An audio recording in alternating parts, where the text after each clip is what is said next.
അഭിഷേക പൂന്തിരയായി അനുതാപ പൂങ്കതിരായി അലിവിന്റെ തേന്മഴയായി ഒഴിയുകയായി സന്ധ്യാവചനങ്ങൾ സന്ധ്യാകിരണങ്ങൾ സന്ധ്യാവചനങ്ങൾ സന്ധ്യാകിരണങ്ങൾ. സന്ധ്യാവചനങ്ങളിലേക്ക് ഏവർക്കും സ്വാഗതം. വിശുദ്ധ മത്തായിയുടെ സുവിശേഷം 13-ാം അധ്യായം 57-ഉം 58-ഉം തിരുവചനങ്ങൾ. പ്രവാചകൻ സ്വദേശത്തും സ്വഭവനത്തിലുമല്ലാതെ മറ്റെങ്ങും അപമതിക്കപ്പെടുന്നില്ല. അവരുടെ അവിശ്വാസം നിമിത്തം അവൻ അവിടെ അധികം അത്ഭുതങ്ങൾ പ്രവർത്തിച്ചില്ല.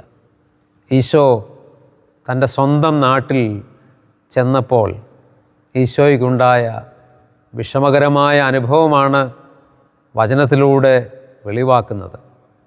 നമുക്കറിയാം, ദൈവം സർവശക്തനാണ്.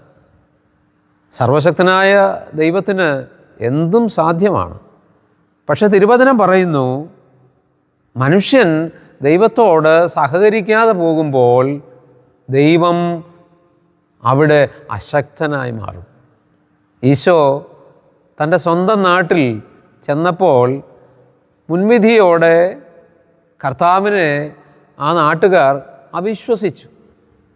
അപ്രകാരം കർത്താവിനെ അവിശ്വസിച്ചതുകൊണ്ട് എന്താണ് പറയുക വചനം? അവരുടെ അവിശ്വാസം നിമിത്തം അവൻ അവിടെ അധികം അത്ഭുതങ്ങൾ പ്രവർത്തിച്ചില്ല. ദൈവം ശക്തനാണ്, സർവശക്തനാണ്.